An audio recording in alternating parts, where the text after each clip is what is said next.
ముఖ్యమంత్రి రేవంత్ రెడ్డి హుజూర్ నగర్లో పేదలకు ఇక పండుగ అన్నటువంటి ఒక వార్తను చూసుకోవచ్చు. పేదలకు ఇక పండుగే 3 కోట్ల మందికి ఉచితంగా సన్నబియ్యం చరిత్రలో శిలాశాసనంలా నిలిచిపోయే పథకం.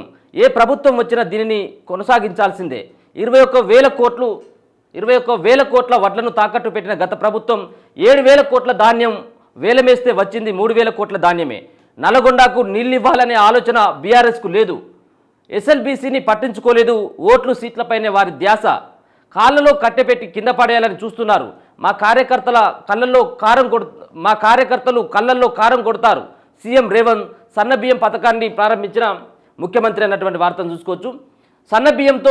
సన్నబియ్యం అన్నంతో రాష్ట్రంలోని పేదల ఇళ్లలో ఇక ప్రతిరోజు పండుగ రోజు కానుందని ముఖ్యమంత్రి రేవంత్ రెడ్డి అన్నారు. శ్రీమంతుల ఇళ్లలో తిన్నట్లే పేద ప్రజలు కూడా ప్రతిరోజు సన్నబియ్యం తినేలా చేయాలనే సంకల్పంతోనే రాష్ట్రంలోని 3 కోట్ల మంది ప్రజలకు ఉచితంగా సన్నబియ్యం అందించే పథకాన్ని ప్రారంభిస్తున్నామని చెప్పారు. రాష్ట్ర ప్రభుత్వం పేదలకు రేషన్ కార్డులపై సన్నబియ్యం అందించే పథకాన్ని ఉగాది రోజున ఆదివారం సాయంత్రం సూర్యాపేట జిల్లా హుజూర్ నగర్లో సీఎం ప్రారంభించారు. పౌర సరఫరాల శాఖ మంత్రి ఉత్తమ్ కుమార్ రెడ్డి ఆధ్వర్యంలో నిర్వహించిన సభా వేదిక నుంచి హుజూర్ నగర్ నియోజకవర్గానికి చెందిన 10 మంది లబ్ధిదారులకు సన్నబియ్యం సంచులను అందజేయడం జరిగింది.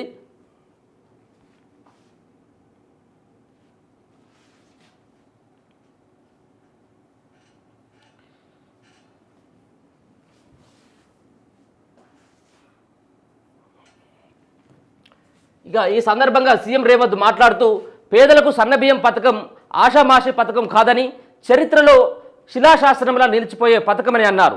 రాష్ట్రంలో ఏ ప్రభుత్వం వచ్చినా ఎవరు సీఎంగా ఉన్నా ఈ పథకాన్ని కొనసాగించి తీరాల్సిందేనన్నారు. ఇప్పటి వరకు రేషన్ దుకాణాల ద్వారా పేదలకు దొడ్డు రకాల బియ్యం అందుతున్నాయని, ఇందుకోసం ప్రతి ఏటా 10,565 కోట్ల ప్రజాధనం ఖర్చు చేస్తున్నామని చెప్పారు. అయితే కాలక్రమేణా ప్రజలు దొడ్డు బియ్యం తినడం మానేయడంతో అవి పక్కదారి పడుతున్నాయన్నారు. దొడ్డు బియ్యం తిరిగి మిల్లర్ల ద్వారా మళ్లీ ప్రభుత్వానికే వస్తున్న విషయాన్ని గుర్తించి దానిని కట్టడి చేయాలని భావిస్తున్నామని, ఆ మదనం నుంచే సన్నబియ్యం పంపిణీ చేయాలనే నిర్ణయానికి ప్రభుత్వం వచ్చిందని తెలిపారు. గత ప్రభుత్వం 21,000 కోట్ల విలువైన ధాన్యాన్ని మిల్లర్ల వద్ద తాకట్టు పెట్టిందని సీఎం అన్నారు. చివరకు 7,000 కోట్ల విలువైన ధాన్యానికి టెండర్లు వేస్తే ఇప్పటికి 3,000 కోట్ల విలువైన ధాన్యమే వచ్చిందని చెప్పేసి అన్నారు. కేసీఆర్ ఈ ఆలోచన ఎందుకు చేయలేదు? మాజీ సీఎం కేసీఆర్ 10 ఏళ్లలో ఏనాడు పేదలకు సన్నబియ్యం ఇవ్వాలనే ఆలోచన చేయలేదని సీఎం రేవంత్ రెడ్డి విమర్శించారు. పైగా రైతులు వరి వేయొద్దని, వరి వేస్తే ఉరేనని బెదిరించారని, కానీ తన ఫామ్ హౌస్లో మాత్రం 1000 ఎకరాల్లో వరి పండించారని అన్నారు. ఆ ధాన్యాన్ని క్వింటాల్కి 4,500కు కావేరీ సంస్థ కొనుగోలు చేసిందని, తాను పూర్తి ఆధారాలతోనే ఈ ఆరోపణలు చేస్తున్నానని తెలిపారు. రైతులకు మాత్రం మద్దతు ధర కూడా ఇప్పించకుండా కేసీఆర్ గోస పెట్టించారని ఆరోపించారు. తమ ప్రభుత్వం వచ్చిన తర్వాత రైతుల నుంచి ప్రతి ధాన్యపు గింజను మంత్రి ఉత్తమ్ కుమార్ రెడ్డి మద్దతు ధర ఇప్పిస్తున్నారని, సన్నవడ్లు పండించిన రైతులకు అదనంగా 500 బోనస్ కూడా ఇప్పిస్తున్నారని ప్రశంసించారు. ఈ ఏడాది రాష్ట్రంలో అన్ని ప్రాజెక్టుల కింద కలిపి దేశంలోనే అత్యధికంగా వడ్లు పండించిన ఘనత తమ ప్రభుత్వానిదని అన్నారు.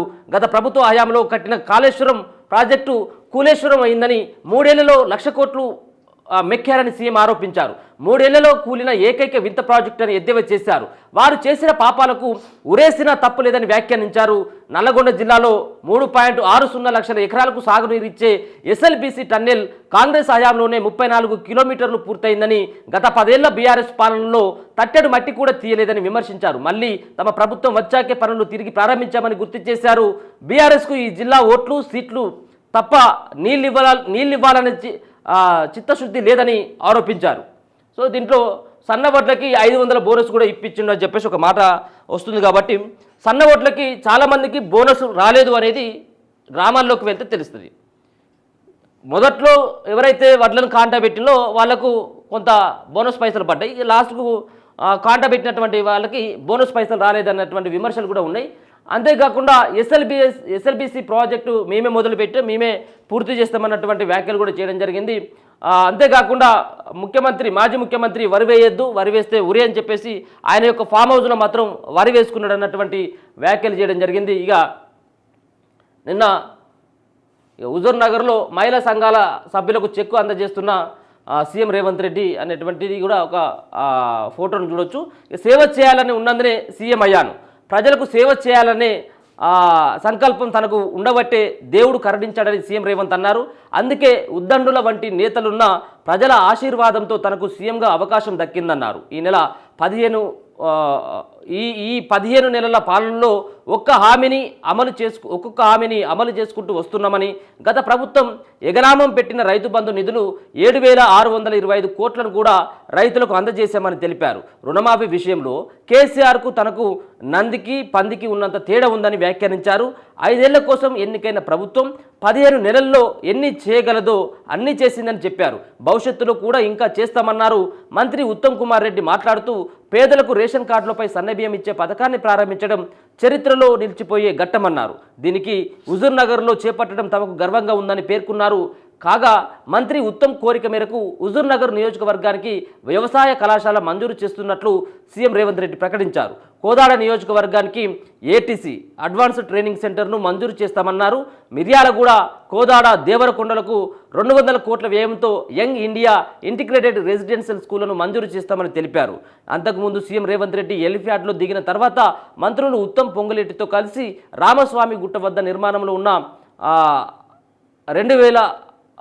2065 సింగిల్ బెడ్రూమ్ ఇళ్ల మోడల్ కాలనీని సందర్శించారు.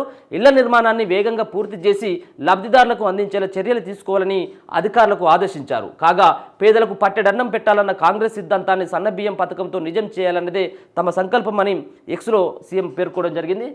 ఏదేమైనప్పుడు కూడా ఇది ఒక నిజంగా కూడా గొప్ప పథకంగా చెప్పుకోవచ్చు. చాలామంది దొడ్డు బియ్యం తినలేక అవి 10 రూపాయలకో 11 రూపాయలకో అక్కడనే రేషన్ షాప్లోనే అదే రేషన్ షాప్లో తూకం వేయించడం, దాని తర్వాత మళ్ళీ తూకం వేసినటువంటి సంచిని మళ్ళీ రేషన్ కార్డు దారులు ఎవరైతే ఉంటారో ఆ డీలర్లకి అమ్మడం, లేకపోతే ఇంటికి తీసుకొచ్చిన తర్వాత ఇంటికి వచ్చేటువంటి దళారులకు అమ్మేది 10 రూపాయలకో 9 రూపాయలకో ఎంతో కొంతకి అమ్మేది. కానీ తినేటువంటి వాళ్ళు దాదాపుగా 80 నుంచి 90% ఎవరు కూడా తినకపోయేది దొడ్డు బియ్యం. మరి దానికి చెల్లించేది దాదాపుగా 40 రూపాయలు చెల్లిస్తుంది. అంటే కేంద్ర రాష్ట్ర ప్రభుత్వాల సంయుక్తంగా ఇచ్చేటువంటి ఈ పథకంలో రాష్ట్ర వాటా ఉంటుంది, దాంట్లో కేంద్ర వాటా కూడా ఉంటుంది బియ్యంలో. అంటే 40 రూపాయలు చెల్లిస్తూ ఉంటే 39 నుంచి 40 రూపాయలు. మరి ఇప్పుడు ఈ సన్నబియ్యం ఇవ్వచ్చు కదా.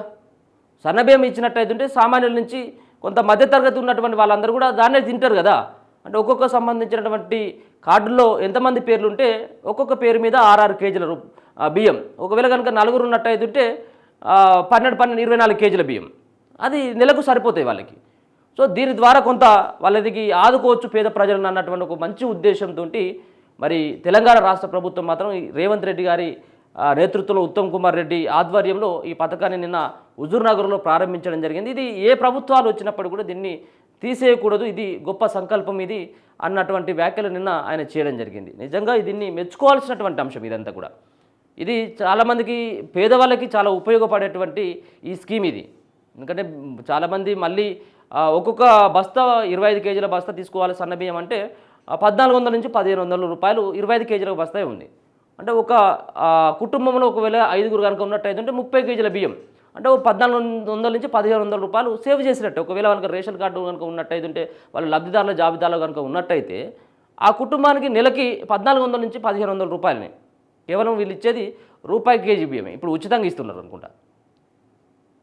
కాబట్టి ఆ కుటుంబానికి లబ్ధి చేకూర్చినటువంటి వాళ్ళు అవుతారు. కాబట్టి ఒక మంచి సంకల్పాన్ని నిన్న ముఖ్యమంత్రి రేవంత్ రెడ్డి గారు హుజూర్ నగర్లో సన్నబియ్యం పథకాన్ని అయితే ప్రారంభించడం జరిగింది.